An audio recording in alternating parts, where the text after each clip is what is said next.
मैंने आपको सिंपल सा तरीका बताया था कि जब भी क्वेश्चन आप करो तो सबसे पहले आप ये देखो कि वो इस इनकम का नेचर क्या है। अगर वो इनकम आपकी अगर वो इनकम आपकी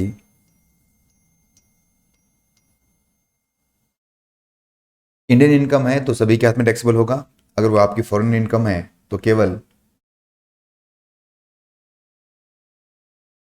रेजिडेंट के हाथ में टैक्सेबल होगा। ये हमने कंप्लीट कर लिया था बेटा। और आइए इसके आगे के कुछ नोट जो हमें लिखने हैं income due to be received in India के, वो हम पूरे करते हैं। लास्ट क्लास में टॉपिक हमारा हुआ था या फिर जो हम नोट्स लिख रहे थे वो ये था, पॉइंट नंबर 1, कि अगर कंट्रीब्यूशन आपने किया है एम्प्लॉयर टू आरपीएफ बियॉन्ड कितना 12% ऑफ सैलरी, तो जितना भी एक्सेस होगा वो एम्प्लॉय के हाथ में डीम टू बी रिसीव्ड माना जाएगा। ठीक है बच्चों, इसके आगे लिखना स्टार्ट करो। लिखो आगे जल्दी से इसमें। नेक्स्ट लिखो point number 2।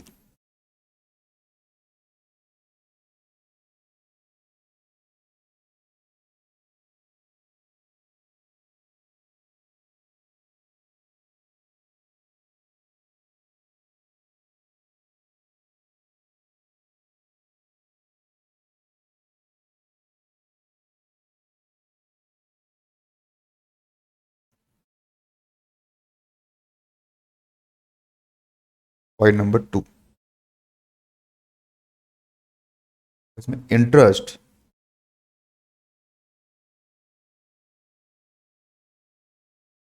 Credited, interest credited to employ beyond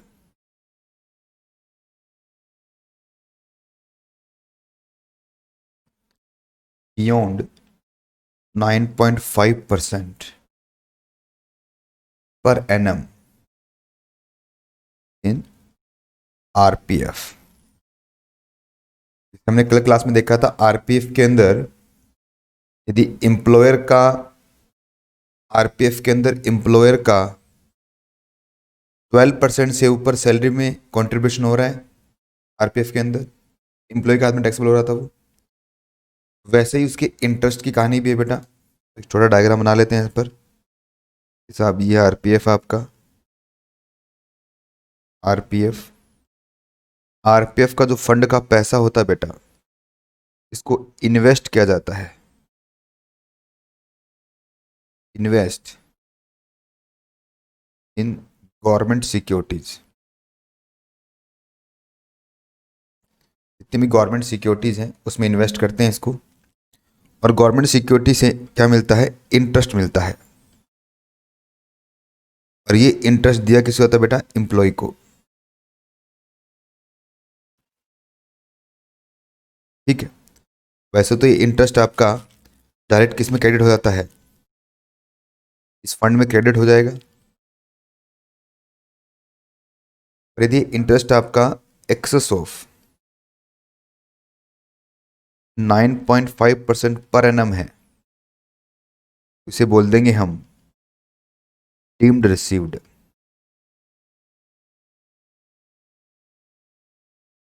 bye employ.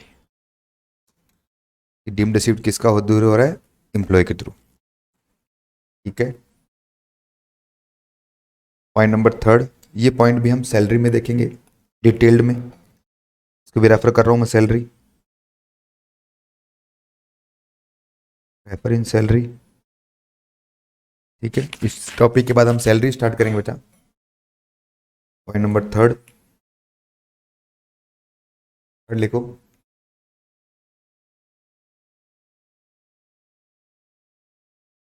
Transfer from URPF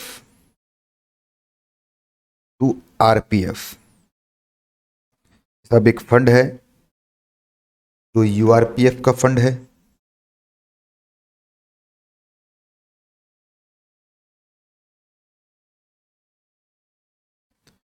URPF का फंड है।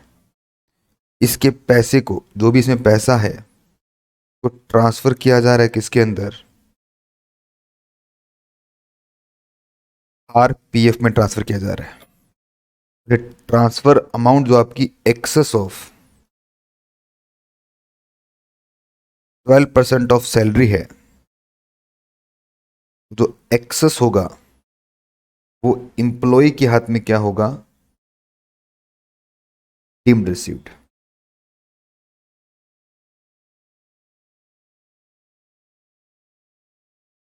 एम्प्लॉय के हाथ में क्या होगा? वो डीम्ड रिसीव्ड। फिर से इस पॉइंट को भी हम कवर करेंगे सैलरी में। अब आप कहेंगे सर सैलरी में कवर करना ही है तो वहीं पढ़ लेना बेटा। नहीं बेटा, नोट्स तो यहीं बनाने पड़ेंगे ना डीम्ड रिसीव्ड के। डिटेल में हम देखेंगे सैलरी के अंदर कि इसका प्रैक्टिकल क्वेश्चन आते हैं, तो प्रैक्टिकल क्वेश्चन सब हम सैलरी में देखेंगे। ठीक है? ठीक है सर। पॉइंट नंबर 4, और क्या होता है डीम्ड रिसीव्ड? एक होता है कंट्रीब्यूशन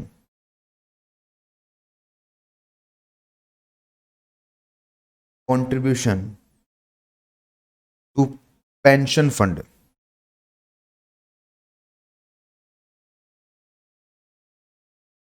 अंडर सेक्शन 80CCD। ठीक है बच्चों, contribution to pension fund under section 80CCD। ये होता क्या है सर? इस तरह से बिल्कुल वही फंड है तो 80CCD है।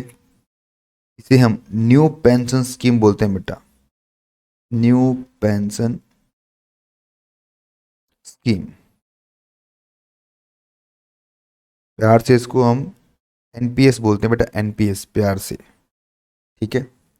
इस एनपीएस में यदि इंप्लॉयर कंट्रीब्यूट करता है इंप्लॉय के बिहाफ पर,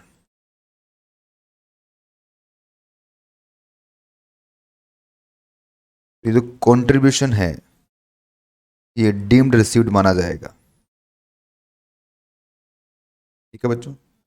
और ये जो टॉपिक है ये हम सैलरी में नहीं देखेंगे, तो देखेंगे हम रेफर इन डिडक्शन चैप्टर।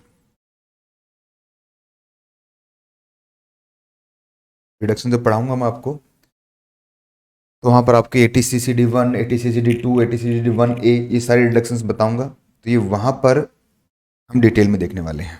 ठीक है? तो ये 4 ऐसी डीम्ड इनकम है जिसे हम डीम्ड इनकम कहते हैं बच्चों। ठीक है?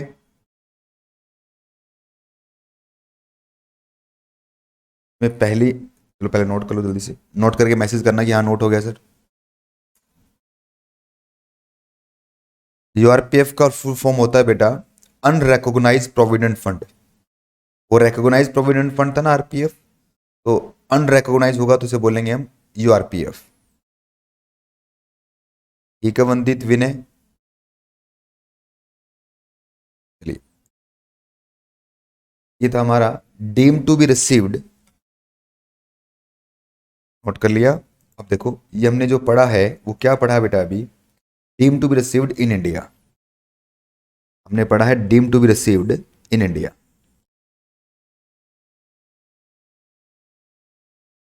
अब हम आगे पढ़ रहे हैं इसके अंदर अक्रू इन इंडिया। क्योंकि देखो अगर मैं आपको डिटेल में बताऊं तो पहला था रिसीव्ड इन इंडिया कि जो अमाउंट इनकम इंडिया में रिसीव्ड हो रही है वो था पहला। ठीक है? जितना भी रिसीव्ड हुआ। दूसरा हमने पढ़ लिया बेटा received deem to be received in India. अब तीसरा है अक्रू इन इंडिया। इंडिया से कमाई गई है रिसीव्ड चाहे कहीं पर भी हो। ठीक है? तो अक्रू इन इंडिया हम पढ़ते हैं कि अक्रू इन इंडिया क्या होता है।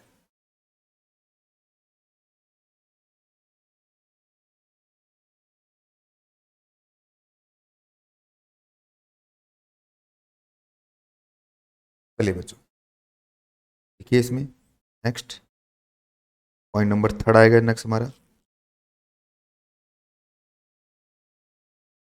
Accrued India.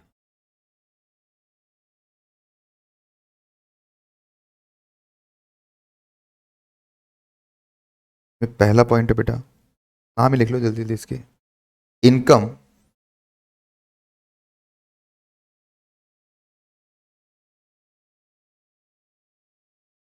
Out of business connection,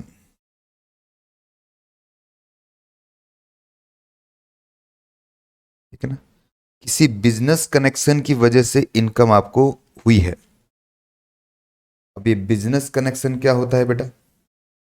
business connection का मतलब किसी भी तरह से, चलो लिखवा देता हूं आपको मैं। बिजनेस कनेक्शन का मतलब क्या है,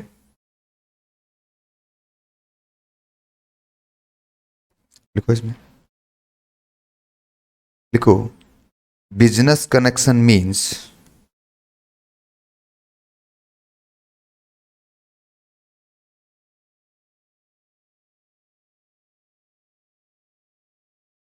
बिजनेस कनेक्शन मीन्स नहीं बेटा, बिजनेस कनेक्शन इंक्लूड लिखो, इंक्लूड, सॉरी इंक्लूड लिखो। Business connection shall be include, include any business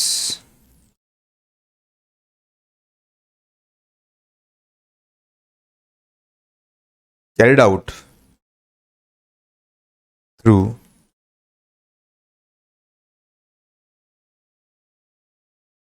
a person who acting who acting on behalf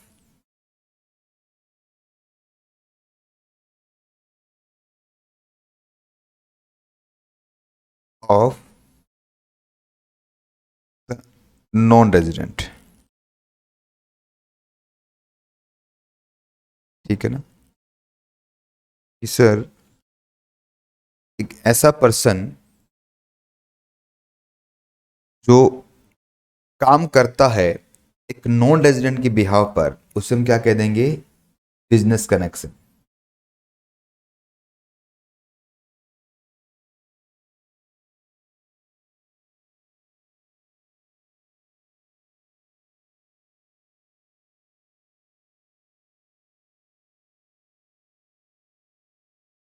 ठीक है,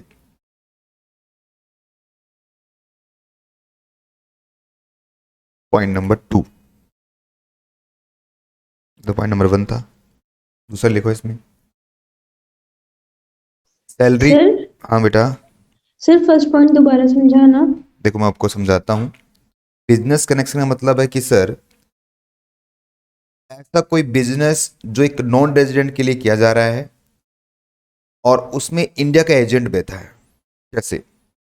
जैसे मान लो यूएस में एक पर्सन है मिस्टर जे,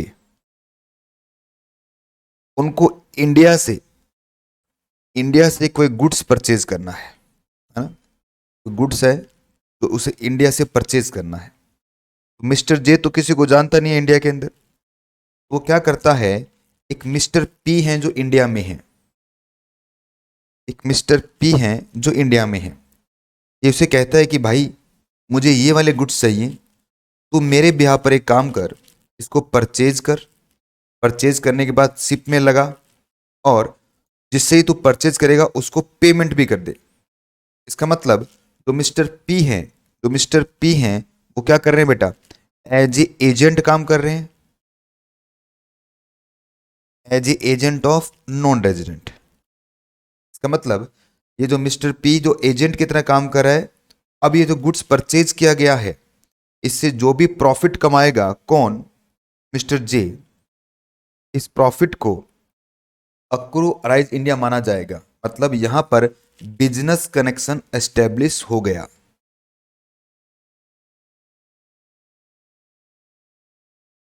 ठीक है, अब पढ़ो फिर से, business connection shall be include any business carried out through a person who acting on behalf of the non-resident।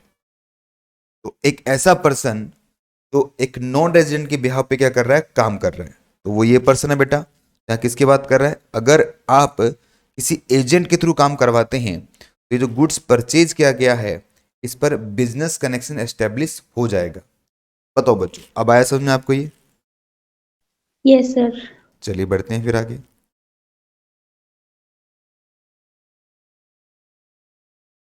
ठीक है, हटा दूँ ना इसको मैं?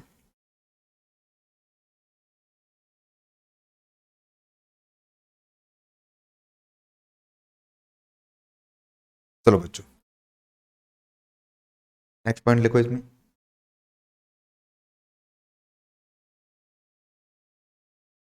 सैलरी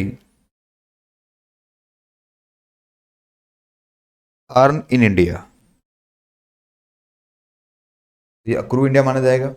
अगर आपने इंडिया से कोई सैलरी अर्न की है, रिसीव्ड चाहे कहीं भी करो आप, जैसे मैं एग्जांपल देता हूँ आपको कि साहब ये इंडिया है और इंडिया में कुछ काम हो रहा था, मेट्रो का काम चल रहा था, और जापान से कुछ लोग आए, जापान से कुछ लोग आए और मेट्रो पे काम किया और वापस अपने जापान चले गए। मुझे बताओ बेटा, ये जो काम कर रहे हैं, सर्विस दे रहे हैं, वो कहाँ दे रहे हैं? इंडिया में दे रहे हैं। इसका मतलब इस काम के बदले में उनको सैलरी मिली है। सैलरी यकीनन उनको जापानीज कंपनीज दे रही है, फिर भी ये जो सैलरी इनको इस काम जो इंडिया में हुआ है इसकी वजह से मिली है, इसे भी हम क्या बोलेंगे कि आपने ये सैलरी इंडिया से अर्न की है, और ये सैलरी भी क्या मानी जाएगी बेटा? अर्न इन इंडिया मानी जाएगी, या अक्रूड इन इंडिया मानी जाएगी। पॉइंट नंबर थर्ड, जितने एग्जाम्पल दे रहा हूं बस उतना ही दिमाग में रखना बेटा। ये पॉइंट नंबर थर्ड पे स्टार लगा लेना अलग से, ये एग्जाम में पूछते हैं बेटा। Salary from government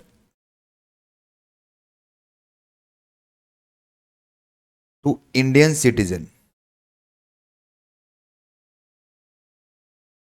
salary from government Indian citizen for service render,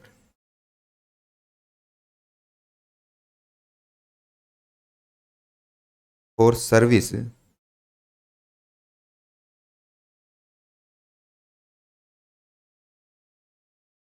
rendered outside India. इसमें नोट लिखना है, note.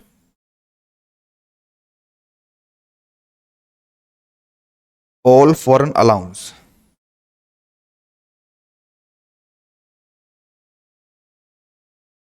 exempt in hands of in hands of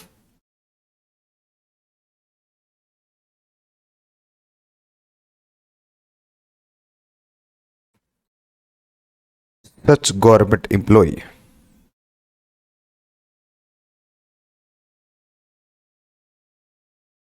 चलिए पहले लिख लो, फिर इसका मतलब बताता हूँ आपको। मैं थोड़ा ऊपर कर देता हूँ हमारे नोट्स को ताकि आप देख पाएं इसको। है क्या ये कि जैसे मान लीजिए इंडिया से, इंडिया से मेरी गवर्नमेंट जॉब थी, गवर्नमेंट जॉब लगी बेटा मेरी डिपार्टमेंट के अंदर, इंडियन गवर्नमेंट में जॉब लगी मेरी, और इंडियन गवर्नमेंट क्या करती है, मुझे भेजती है, मेरा ट्रांसफर करती है कहाँ पर? यूएसए में। इसको ऐसे समझो बेटा कि जैसे इंडिया में एसबीआई बैंक में मेरी जॉब लगी थी, और एसबीआई का ब्रांच बेटा यूएस में भी है। अब मुझे एसबीआई जो ब्रांच है यूएस में, उस ब्रांच में भेज दिया गया। अब हालांकि मुझे सैलरी तो मिल रही है, कमा रहा हूं कहां पर? यूएस में कमा रहा हूं, मिलती भी वहीं पर है। तो गवर्नमेंट कहती तो ये फॉरेन इनकम नहीं मानेंगे, क्योंकि गवर्नमेंट कौन सी है? इंडिया की गवर्नमेंट है, उसकी वजह से सैलरी आपको मिल रही है। इसका मतलब ये सैलरी क्या मानेंगे हम? Accrue in India. ये सैलरी क्या होगी? Accrue in India.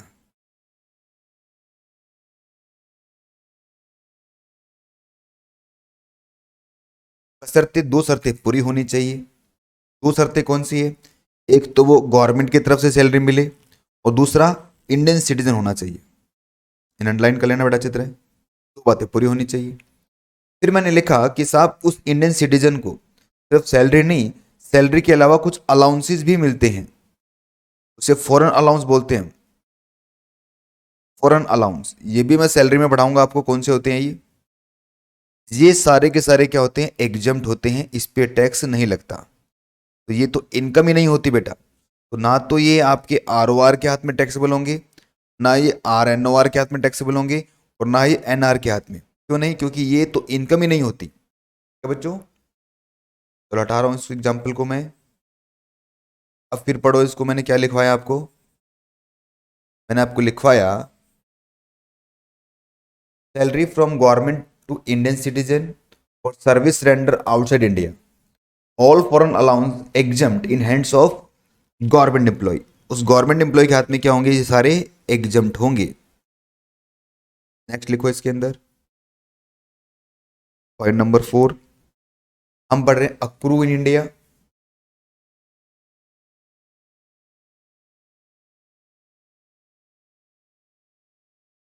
Dividend from Indian company, ये भी इंडियन इनकम होती है बच्चों। अगर डिविडेंड मिला है एक इंडियन कंपनी से तो उसे भी हम क्या कहेंगे?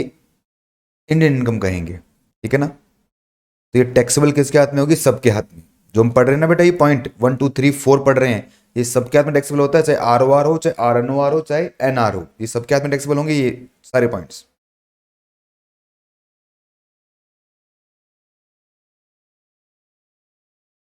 इंटरेस्ट रिसीव्ड फ्रॉम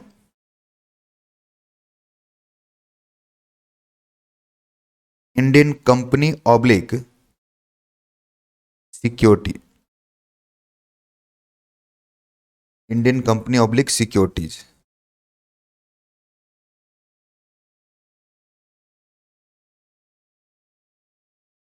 अगर कोई भी डिवेंचर वगैरह इंडिया की कंपनी का है और उससे आपको इंटरेस्ट मिलता है तो वो भी क्या होगा? इंडियन इनकम मानी जाएगी, उस पर भी सबके हाथ में टैक्सेबल लग जाएगा। Income from royalty,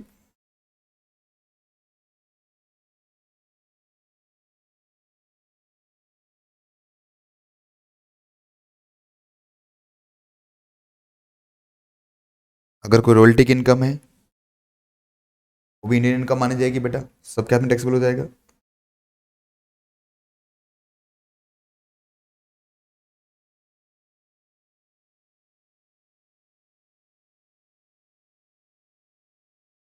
next royalty के भाग में लिख लो, royalty oblique fee for technical services, fee for technical services.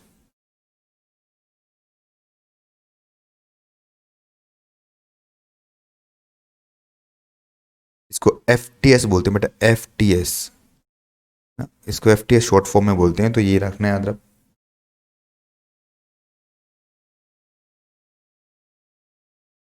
Next income from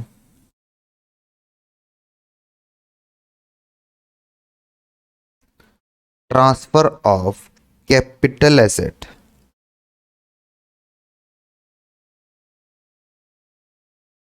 capital assets situated in India. अगर कोई कैपिटल एसेट सिचुएटेड कहां पर है? इंडिया में।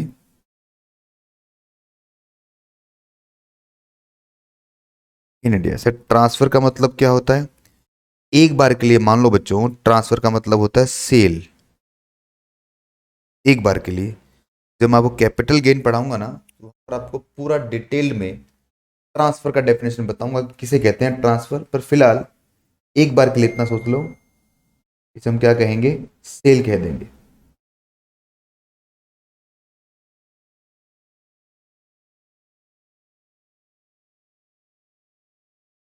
ठीक है? ठीक है सर। अगला लिखो point number 8।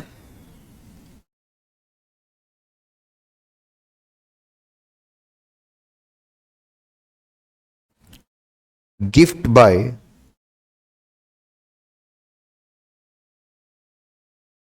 Resident to non resident.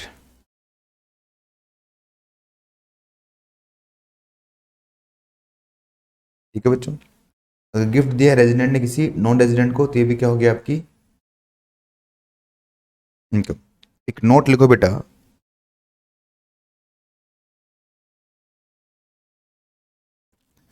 Gift by resident to resident. अगर रेजिडेंट ने रेजिडेंट को दिया है तो क्या होगा? ऊपर वाले केस में क्या था कि सर मैंने एक अमेरिका के बंदे को गिफ्ट दे दिया, तो ये टैक्सेबल होगा बच्चा, ठीक है ना। अमेरिका वाले बंदे के हाथ में इंडिया में टैक्सेबल होगा, क्योंकि गिफ्ट जिसको मिलता है उसके हाथ में टैक्सेबल होता है बेटा, क्योंकि इनकम तो उसी की होगी ना जिसको मिलेगा। यदि गिफ्ट दिया है रेजिडेंट ने रेजिडेंट को, तो इसके ऊपर अप्लाई होगा बेटा, apply under section 56 sub section 2 close 10, 56 to 10।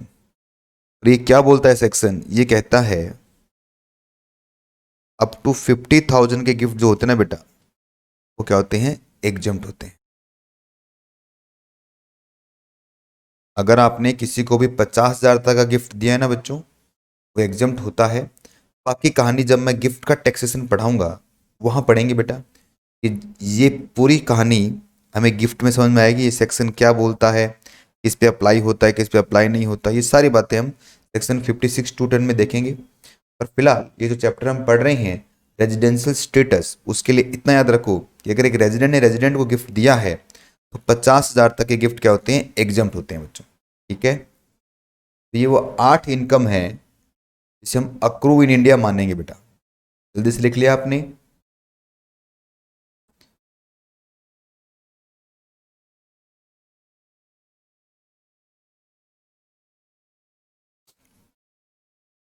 Done।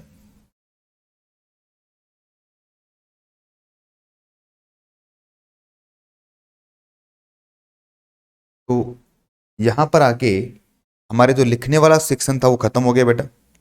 Book के सारे नोट्स हमारे कंप्लीट हो गए हैं। इसके अलावा भी बुक में लिखा हुआ है बच्चों, ऐसे नहीं कि इसमें नहीं लिखा हुआ, इसके अलावा भी, पर उससे हमें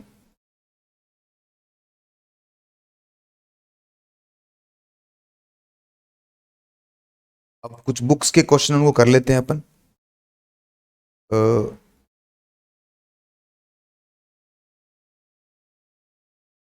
वो सारा लिखा हुआ है इन्होंने, मैंने आपको शॉर्ट में लिखवाया है, और इन्होंने क्या है डिटेल में कर रखा है बेटा इसको। ये ये आप देखें सेक्शन डीम्ड रिसिप्ट में गिफ्ट वाला है, a non resident a foreign employer any of the money referred in section 56 to 10 seat वगैरह। तो ये एक बार आप जब इस सेक्शंस में जाएंगे ना तो वहाँ पर हम डिटेल में देख लेंगे।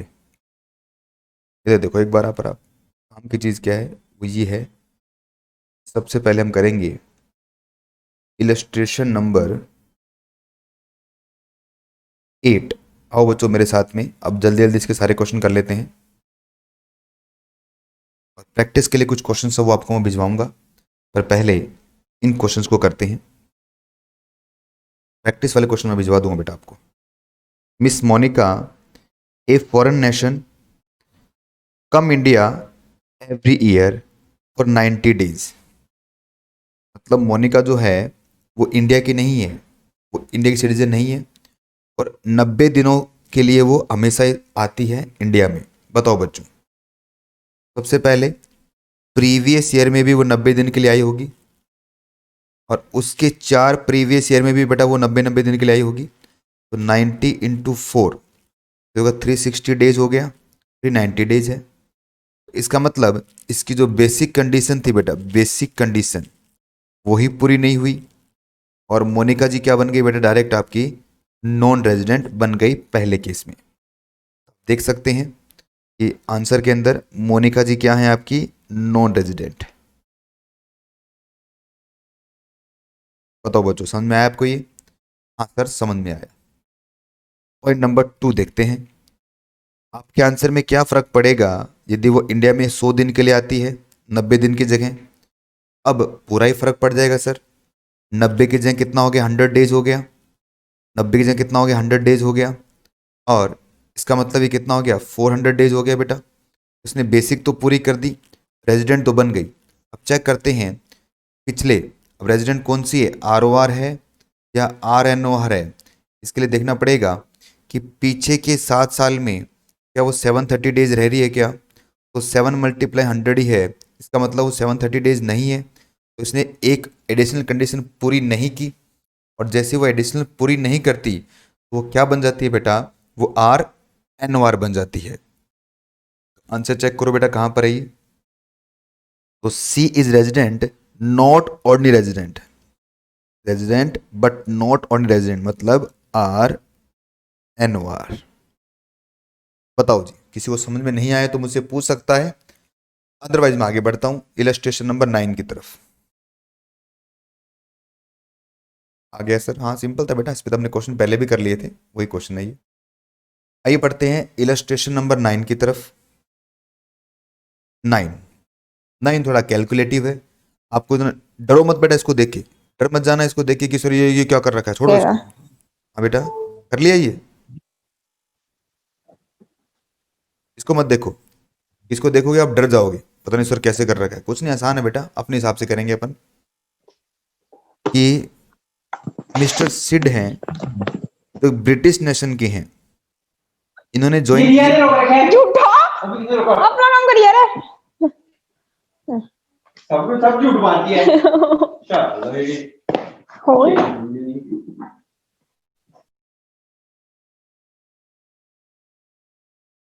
प्लीज अपना माइक बंद रखो बेटा, बाकी बच्चे भी डिस्टर्ब होते हैं, मैं भी डिस्टर्ब होता हूँ। प्लीज अपना माइक बंद रखिए, जब जरूरत हो तब ऑन करके बोला करो।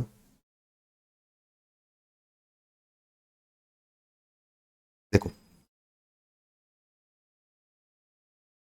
मिस्टर सिड हैं जो ब्रिटिश नेशंस के हैं, ज्वाइन करते हैं XYZ and company as engineer in India on 1 May 2009। 31 December 2010 he went to Sri Lanka on deputation। ठीक है सर। फिर कह रहे हैं कि 1 अप्रैल 2015 ये आते हैं बेटा इंडिया में वापस, और फिर चले जाते हैं श्रीलंका अगेन 31 मई 2015 को। फिर लौटते हैं बेटा इंडिया के अंदर और ज्वाइन करते हैं ओरिजिनल पोस्ट 1 जुलाई 2019 को। इनका स्टेटस आपको बताना है। 19 का क्वेश्चन है बेटा, पुराना क्वेश्चन है, तो आइए बेटा इसको मत देखो, इसको मत देखो आप, इसमें लगता है सर बहुत घुमा के है, अपने सिंपल तरीके से करते हैं। सबसे पहले मैं कब कब ये आया कब कब ये गया उसका डायग्राम बना लेता हूं, है ना, ताकि हमें डेज निकालने में कोई तकलीफ न हो। हाँ सर ये बहुत बढ़िया बताया आपने, तो सर ये मैंने डायग्राम बनाया। हाँ भाई सिड कब आया तू, ये कहता है साहब इंडिया में फर्स्ट टाइम आया था ये 1 मई 2009 को। ठीक है सर, बहुत बढ़िया बात है। 31 दिसंबर 2010 को वो श्रीलंका चला गया, इसका मतलब 31 दिसंबर 2010 को श्रीलंका चला गया। तो ये जो पीरियड आपको नजर आ रहा है ग्रीन के अंदर, ये देखो ग्रीन के अंदर जो पीरियड नजर आ रहा है ये इंडिया है बेटा, यहाँ ये इंडिया में। ठीक है, हाँ सर ठीक है। अब वो श्रीलंका चला गया है, हाँ सर श्रीलंका चला गया। ये हमारी लाइन कहाँ तक पूरी कर ली हमने, यहाँ तक। और 1 अप्रैल 15 को वापस इंडिया आ रहा है, ये है बेटा वो डेट 1 अप्रैल 2015, तो वापस इंडिया में आ रहा है। इसका मतलब ये जो आपको ब्लू में लाइन नजर, सॉरी पर्पल में लाइन नजर आ रही है वो इंडिया नहीं है, आउटसाइड इंडिया है।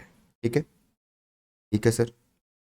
अब 1 अप्रैल 15 को वो इंडिया में आ गया था और लेफ्ट कर गया श्रीलंका अगेन 31 मई 2015 को। तो लो भाई थोड़े दिन के लिए आया था ये, तो 31 मई 2015 तक इंडिया में था। फिर से ग्रीन लाइन में जो दिख रहा है आपको ये इंडिया है, ये इंडिया। अब ये वापिस इंडिया कब आ रहा है, ही return to India joining original post 1 July. लो सर 1 जुलाई 2019 को ये इंडिया में आया, तब से वो इंडिया में ही है। तो इसके बाद में ये जो दिख रहा है आपको, क्योंकि क्वेश्चन हमारा पिछले साल का है तो 31 मार्च 2020 को एंड होगा, है ना, तो यहां तक ये इंडिया में था। इसका मतलब ये जो बीच में पर्पल नजर आ रहा है आपको ये वो आउटसाइड इंडिया था। बताओ बच्चों कैलकुलेशन करने में कोई मुश्किलात है क्या? नहीं सर आसान है। कि सबसे पहले तो चेक करो ये कितने दिन है, तो जुलाई अगस्त सितंबर अक्टूबर नवंबर दिसंबर जनवरी फरवरी और मार्च। जुलाई में 1 तारीख को आ गया था। देखो बेटा क्वेश्चन में क्या 1 तारीख को आ गया था ये, इसका मतलब क्या हो गया कि पूरी जुलाई देख लेंगे हम, 31, अगस्त भी 31, सितंबर 30, अक्टूबर 31, नवंबर 30, दिसंबर 31, जनवरी 31, फरवरी कितना होगा, फरवरी 29 होगा बेटा, क्योंकि 2020 का फरवरी है। लीप ईयर का फरवरी में कितने दिन होंगे, पूरे 29 डेज। तो ये 29 डेज के हिसाब चल रहा है बेटा। अगर ये करंट ईयर का क्वेश्चन होता तो यहाँ पर 28 डेज आते हैं और 31 डेज। लगाओ जी टोटल कितना होगा इसका, 275। यही आ रहा है क्या, उसी बेटा बताओ यही आ रहा है क्या?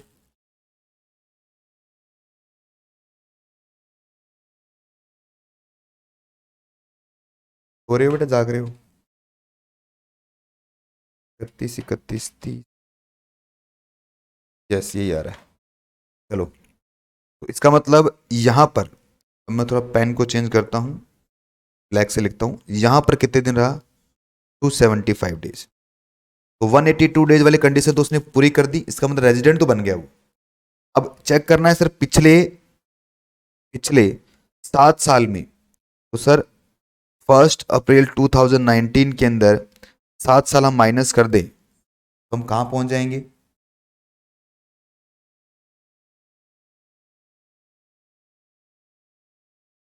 2012। 12 में। इसका मतलब कि सर 11-12 तक मुझे जाना है। इससे पहले तो इंडिया में था बेटा ये, तो मुझे कहाँ आना पड़ेगा, 11-12 में। 11-12 में, 11-12 में इंडिया में था ही नहीं है, क्योंकि 31-12 तो तक था। तो पिछले 7 साल में कितनी बार, सिर्फ ये पीरियड बेटा इंडिया के अंदर इसका चेक करो, क्या ये 730 दिन है क्या यहाँ पर? आंसर होगा नहीं सर, ये 730 दिन तो नहीं है इंडिया के अंदर। तो आगे देखने की जरूरत नहीं बेटा, क्योंकि 730 डेज ही नहीं आ रहा, और 730 डेज नहीं आ रहा तो ये क्या बन जाएगा आपका, RNOR बन जाएगा। मेरा बेटा क्या बोल रहा हूँ, देखो बुक हमारे जो आंसर लिख के दिया है वो भी चेक कर सकते हो आप कि सर यहाँ पर 15-16 के अंदर, 15-16 में कितने दिन इंडिया में था वो, जरा 15-16 में ये 30 और 31, सिर्फ 61 डेज था। अगर हम पीछे जाएं हम 7 साल, तो 1, 2, 3, 4, 5, 6, 7, तो 12-13 के अंदर वो कितने दिन इंडिया में रहा है, चेक करो बेटा, यहाँ से लेकर यहाँ तक तो कितने दिन रहा है, सिर्फ और सिर्फ 61 डेज। और हमें कितना चाहिए, 730 डेज। इसका मतलब इसने एक एडिशनल कंडीशन पूरी नहीं की, और जैसे वो एक पूरी नहीं करता वो क्या बन जाता है, RNOR बन जाता है। सेकंड देखने की आपको जरूरत भी नहीं है, बस आप तो लिख देना कि सिर्फ इसकी एडिशनल कंडीशन पूरी नहीं है। आंसर आप देखेंगे तो अच्छा, इसने सारे साल का बता रखा है, कोई दिक्कत नहीं, हर ईयर का बता रखा है। अगर हम बात करें 18-19 की,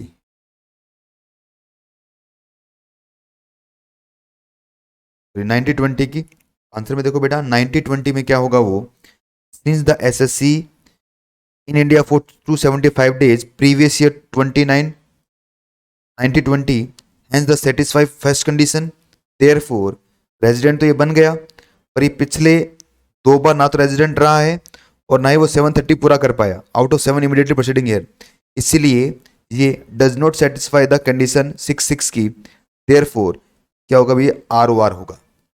ये ROR कौन, RNOR किसके लिए बता रहे हैं बेटा, ये बता रहे हैं आपको 90-20 के लिए जो हमने निकाला था RNOR। देखो बेटा ये रहा, बाकी पूरे के पूरे निकाल रखे हैं इसने, बाकी हर जगह क्या होगा, ये नॉन रेजिडेंट। इसमें रेजिडेंट कैसे आ रहा है बेटा, कि यहाँ पर वो इंडिया में था बेटा, इस पीरियड में देखो यहाँ से लेके यहाँ तक वो कहाँ पे था, इंडिया में था, तो वो क्या बन गया था यहाँ पर, रेजिडेंट। ठीक है, ऐसा क्वेश्चन एग्जाम में नहीं आता बच्चा, आप सोच रहे हैं सर इतना बड़ा क्वेश्चन आएगा तो हम तो डेज निकालते रह जाएंगे, नॉर्मली इतना बड़ा क्वेश्चन एग्जाम में नहीं आता। ठीक है बच्चों, आगे समझ में आपको ये, एक बार घर पे होमवर्क करेंगे तो आपको ये समझ में और भी आएगा।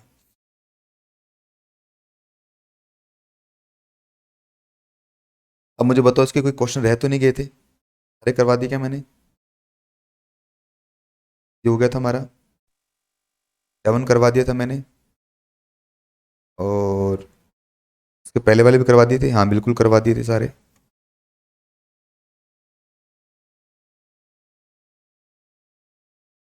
बिल्कुल इसके पहले वाले भी सारे करवा दिए। अब सुनो बेटा मेरी बात ध्यान से, क्योंकि क्लास हमारी खत्म हो रही है। अब मैं आपको इसके प्रैक्टिस क्वेश्चंस भेजूंगा, ठीक है ना। प्रैक्टिस करनी भी जरूरी है सर, इसमें तो बहुत कम क्वेश्चन हमारे पास, जितने करवाए वो तो मैंने करवा दी क्लास वाले मॉड्यूल वाले सारे, पर हम कुछ प्रैक्टिस क्वेश्चन मैं आपको भेजूंगा, जिसके थ्रू क्या हो गए आपकी और क्लियरिटी आएगी इन प्रोविजंस पर। तो इस चैप्टर के कोई लगभग 10 क्वेश्चन या 8-10 क्वेश्चन मैं वो प्रैक्टिस के लिए भेजूंगा, जो प्रैक्टिकल क्वेश्चन एग्जाम में आते हैं उस तरह के, ताकि आपकी प्रैक्टिस हो सके। वो प्रैक्टिस आपको करनी है। अगर इसमें से कोई भी क्वेश्चन आपको समझ में नहीं आता, उस प्रैक्टिस में से कोई भी क्वेश्चन समझ में नहीं आता, तो उसमें उस केस में क्या होगा बेटा, मैं आपको बता दूंगा, आप मुझे क्लास में पूछ सकते हैं।